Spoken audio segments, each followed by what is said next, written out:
اور نتیجہ یہ نکل رہا ہے کہ ہم اپنے ہاتھوں سے اپنا ہی گلا گھونٹتے چلے جا رہے ہیں۔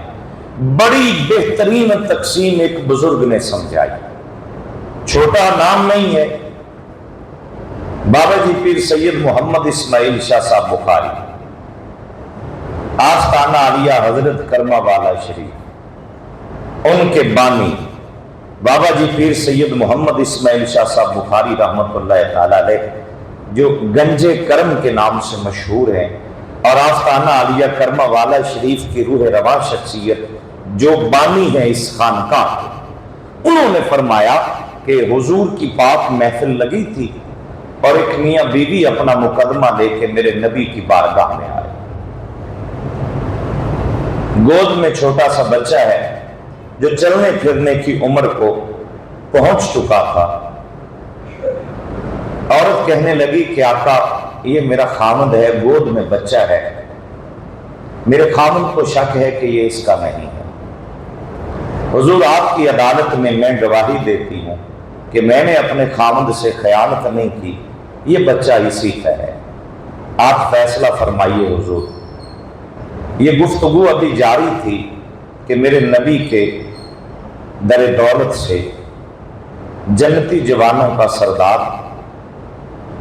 گلشن فاطمہ تو زہرا کی پہلی بہار، مولا علی کے گھر کی پہلی خوشی، سورۃ الکوثر کی عملی تفسیر کا پہلا اظہار، جس کو حسین بھی بڑا بھائی کہہ کے پکارے، وہ امام حسن مجتبیٰ تشریف لا رہے، چھوٹی عمر، بچے نے ماں کی گود میں بیٹھے بچے نے امام حسن کو آتے ہوئے دیکھا، ماں کی گود سے اٹھا اور امام حسن مجتبیٰ کی جانب چلا۔ اس سے بڑی تقسیم کی اور فیصلہ کن بات سمجھنے سمجھانے کے لیے اس سے بڑی بات میرے پاس اور کوئی نہیں ہے۔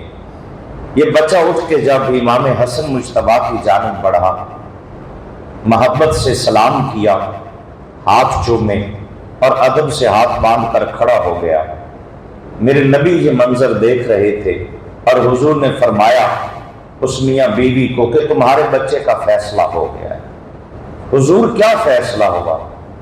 فرمایا دیکھا نہیں کہ میرے اس حسن کو آتا ہوا دیکھ کر یہ اپنی جگہ سے اٹھا، چل کے ان کی جانب گیا، میرے نواسے کو سلام کیا، ہاتھ چومے، ادب سے ہاتھ باندھ کر کھڑا ہو گیا۔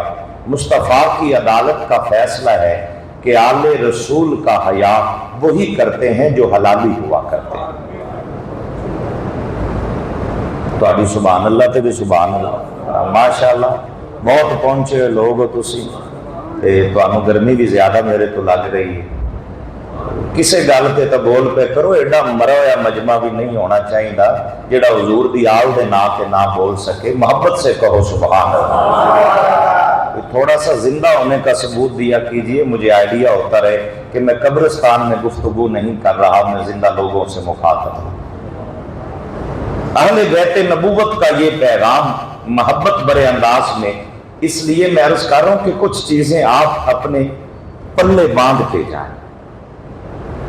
لوگ سوال کرتے ہیں یہ سید ہے جی، اس کا عمل درست نہیں ہے۔ سید کوئی ایسے ہوتے ہیں انہوں سید کنج مان لئیے، ان تے اپنا عمل ٹھیک نہیں۔ امام احمد رضا فاضل بریلوی رحمۃ اللہ علیہ سے پوچھا گیا کہ حضرت کسی سید کے عمل کے اندر اگر کوتاہی ہو تو کیا پھر بھی وہ قابل احترام رہتا ہے؟ تو میرے حضور صلی اللہ علیہ وآلہ وسلم کے پیارے غلاموں، اعلیٰ حضرت نے فرمایا کہ اگر تو اس کی عزت کرتے تھے اس کے عمل کی وجہ سے تو پھر عزت نہ کیجیے، کیونکہ اب بے عمل ہو گیا ہے۔ اگر اس کی عزت کرتے تھے خون رسول کی وجہ سے تو خون رسول تو اب بھی اس کے اندر موجود ہے، یعنی سید بے عمل بھی ہو تو پھر بھی قابل احترام ہے۔ کس وجہ سے؟ کہ ایک وجہ شرف تو اسے پھر بھی حاصل ہے، اور وجہ شرف کیا ہے؟ کہ اس کی رگوں میں پاک نبی کا خون دوڑتا ہے۔ پھر پوچھا گیا کہ اگر سید کافر ہو جائے پھر کیا کریں؟ آپ نے فرمایا پھر اس کا شجرہ نسل چیک کرو، وہ حسبی نسبی سید نہیں ہوگا، وہ 2-4 واسطوں کے بعد جا کر کہیں سید اپنے آپ کو بنا رہا ہے، وہ فاطمہ کی لڑی سے نہیں ہو سکتا، وہ آل رسول نہیں ہو سکتا، وہ جو کافر ہو چکا ہے کہلواتا سید ہے، اس کا شجرہ چیک کرو، وہ کہیں اور سے سید بنا ہے، محمد کا گھرانہ کافر کبھی نہیں ہو سکتا، اور جو کافر ہو جائے وہ سید ہی نہیں ہوگا۔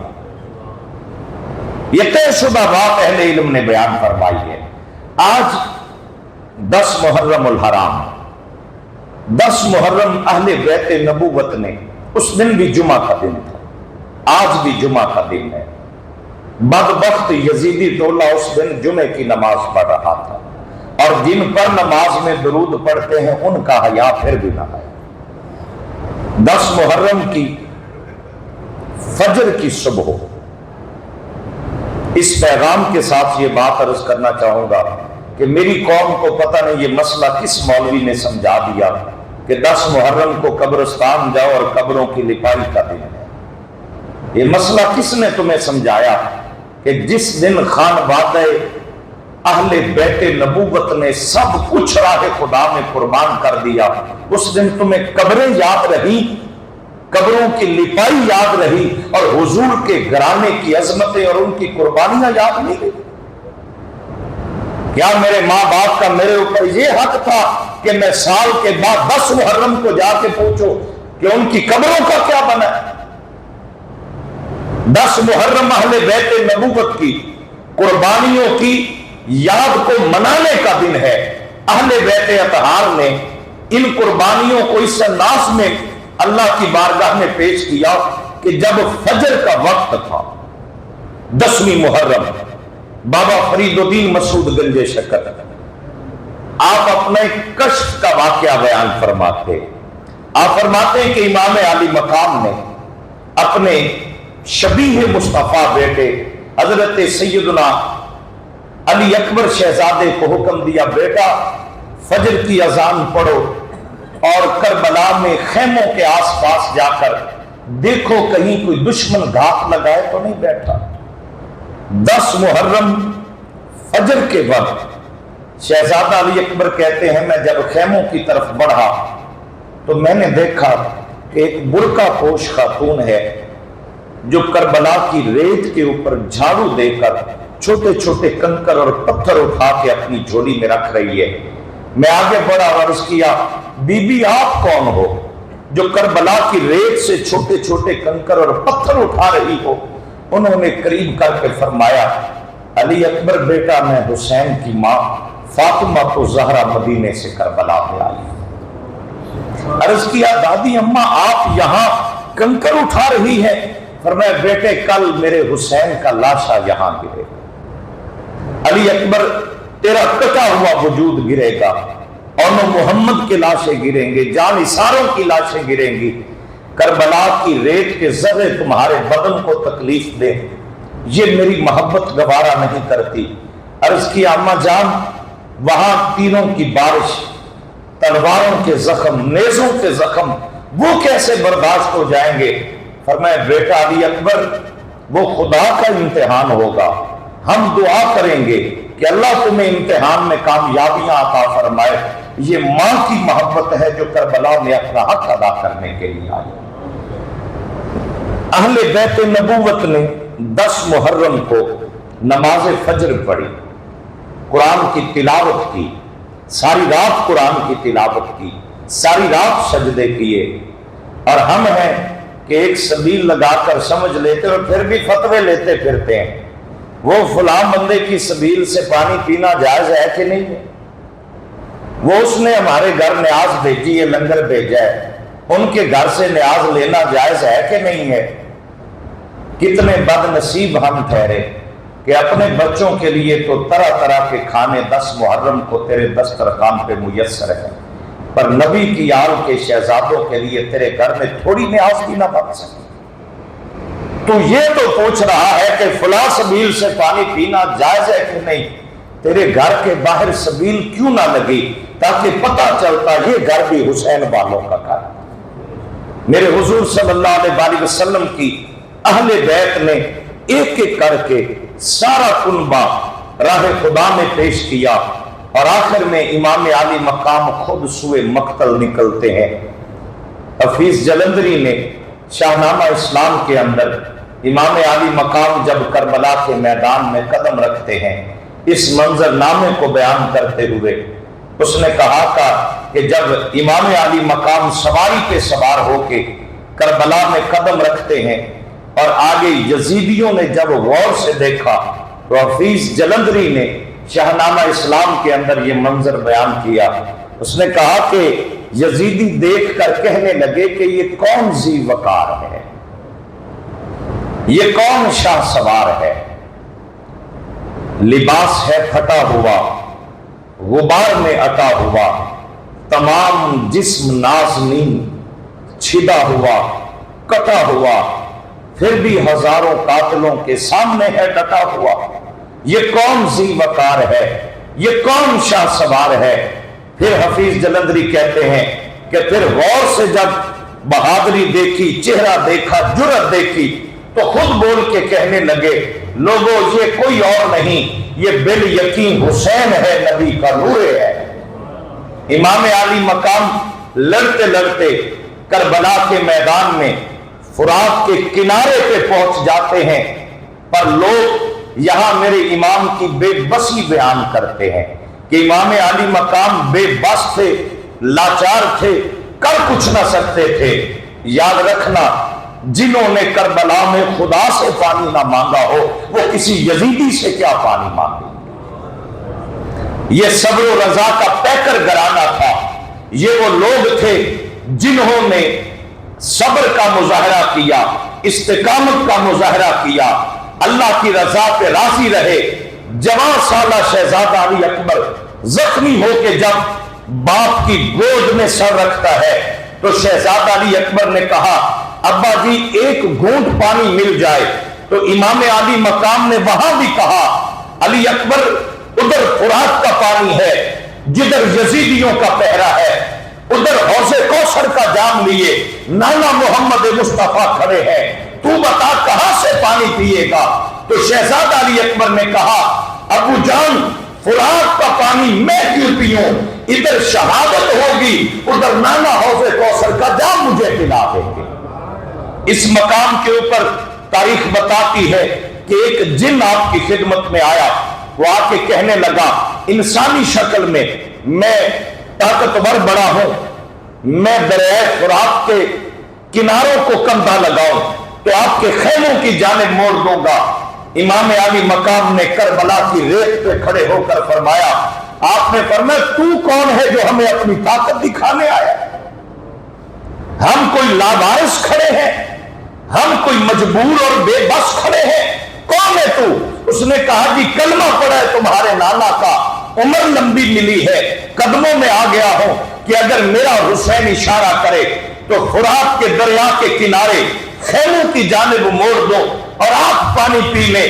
امام علی مقام نے بڑے صبر و رضا کا پیکر بن کر فرمایا، تو نوکر ہو کر اگر طاقت دکھا سکتا ہے تو سن، حسین بھی کوئی لاوارث نہیں کھڑا، بے اختیار نہیں کھڑا، تو فرات کے دریا کو کندھا لگائے تو کنارے خیموں کی جانب موڑ سکتا ہے، حسین ایڑی مارے تو کربلا کی ریت سے حوض کوثر کے چشمے جاری کر سکتا ہے۔ پر طاقت ہندیا زور نہ لایا، بیٹھے من رضائی، دنیا اتوں پیاسے ٹر گئے، دین دنی دے شاہد۔ یہ وہ لوگ ہیں جنہوں نے پیغام دیا کہ لوگوں، وہ حضرت ادیب رائے پوری نے لکھا تھا جب سارے شہداء کے لاشیں پڑے تھے، ادیب رائے پوری نے کہا کہ آیا نہ ہوگا اس طرح حسن و شباب ریت پر، گلشن زہرا کے تھے سارے گلاب ریت پر، اور کہا کہ پیاسا حسین کو کہوں اتنا تو بے ادب نہیں، لم سے لبے حسین کو ترسا ہے آب ریت پر۔ میرے حسین پاک نے کربلا میں قربانی دے کے یہ پیغام دنیا کو دیا، وقت آخر بدن سے روح نکل رہی ہے، زخمی بدن ہے۔ میرے آقا کی آل کے غلاموں اور حضور کی آل سے پیار کرنے والوں، 3 دن کی پیاس تو ہمیں یاد رہی اور پوری گلیاں سڑکیں سبیلوں سے بھر گئی، پر حسین کا سجدہ کس نے یاد رکھنا تھا؟ یہ وہ سجدہ ہے کہ سید نصیر الدین نصیر گولڑا شریف والے رحمت اللہ تعالی علیہ، میں آپ کا اپنا ہی بیان ان کا میں سن رہا تھا، وہ فرماتے ہیں کہ میں نے امام علی مقام کی بارگاہ میں سلام لکھا شاعری کی صورت میں، اور وہ سلام کا ایک شعر تھا کہ اللہ اللہ تیرا سجدہ اے شبیہ مصطفیٰ، اللہ اللہ تیرا سجدہ اے شبیہ مصطفیٰ، جیسے خود ذات پیغمبر ہو بہو سجدے میں ہو۔ سید نصیر الدین نصیر کہتے ہیں رحمت اللہ علیہ کہ یہ سلام شاعری کی صورت میں جب میں نے پیش کیا نا، تو لاہور کے اندر ایک بندہ تھا جس کو خواب میں امام علی مقام کی زیارت ہوئی۔ کہتے ہیں اس نے ٹیلی فون کے ذریعے پھر مجھے بتایا کہ خواب میں مجھے امام علی مقام کی زیارت ہوئی، اور اس سال جتنے لوگوں نے سلام لکھے تھے وہ سارے کاغذوں کا ڈھیر امام علی مقام کے سامنے لگا ہوا ہے۔ ایک ایک کر کے آپ دیکھتے ہیں، ورق پلٹتے ہیں، رکھ دیتے ہیں، پھر ایک پرچی اٹھائی جس کے اوپر سید نصیر الدین نصیر کا لکھا ہوا سلام، اور اس کا یہ شعر تھا جو میں نے عرض کیا کہ اللہ اللہ تیرا سجدہ اے شبیہ مصطفیٰ، جیسے خود ذات پیغمبر ہو بہو سجدے میں ہو۔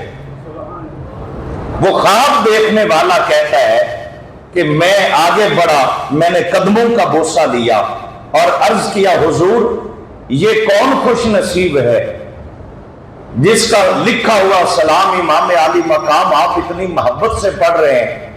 تو کہتے ہیں دوسرا مصرع امام علی مقام نے خود دہرایا، جیسے خود ذات پیغمبر ہو بہو سجدے میں ہو، اور ساتھ ہی امام علی مقام کی آنکھوں سے آنسو گر رہے تھے۔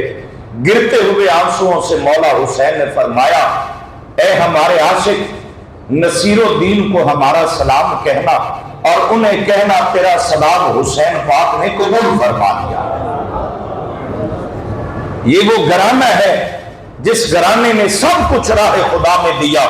میں کیونکہ وقت میں گنجائش نہیں ہے، سارا گھرانہ جب راہ خدا میں قربان ہو گیا، رات کا وقت ہے اور میرے پاک رسول کے خانوادہ عالی مقام کی وہ عظیم شہزادی جسے سیدہ زینب کبریٰ کہا جاتا ہے، دیکھیے نا خدا نہ کرے کہ ہمارے گھر میں کسی ماں کے سامنے اس کے 2 بیٹے کٹ کے پڑے ہوں، خدا نہ کرے کہ گھر ہمارا ہو اور ہمارے گھر کے سامنے کسی ماں کے 2 جگر کے ٹکڑے کٹ کے پڑے ہوں۔ سیدہ زینب تیرے صبر کو سلام، اے ماں تیرے حوصلوں کو سلام کہ 2 بیٹے کٹ کے خیمے کے باہر پڑے ہوں۔ حسین پاک جیسا بھائی شہید ہو کے سامنے پڑا ہو، جسم ریت اور خون میں لت پت ہو، سر اتار کے نیزے پہ چڑھایا جا چکا ہو، کوئی پھر بھی رات کو کھڑی ہو کے ان شہیدوں کے لاشوں کے گرد پہرا دے، یہ حوصلہ میرے نبی کے گھرانے کا حوصلہ۔ مدینہ طیبہ کی جانب چہرہ کر کے عرض کرتی ہیں نانا مشکل گھڑی ہے، اکیلی زینب ہے، ایک رحمت کی نظر کرنا مجھے حوصلہ مل جائے گا۔ آپ فرماتی ادھر میں نے عرض کیا تو پھر میں نے دیکھا کہ مدینہ طیبہ سے کوئی مسافر چلتا ہوا میرے قریب آیا، میں نے آگے ٹوٹی ہوئی تلوار کو کر کے روکا کہ آگے مت بڑھنا، پہلے ظلم کیا کم ہو چکے ہیں، کیا اب تم بھی گھوڑے دوڑانے کے لیے آ گئے ہو؟ وہ ہستی نیچے اتری اور قریب آ کر فرمایا بیٹی زینب میں کوئی اور نہیں، میں تیرا نانا محمد مصطفیٰ مدینے سے کربلا میں آیا۔ سیدہ زینب لپٹ کے روتی ہیں، آقا کریم صلی اللہ علیہ وآلہ وسلم سے عرض کرتی ہیں نانا صبح سے شام ہو گئی،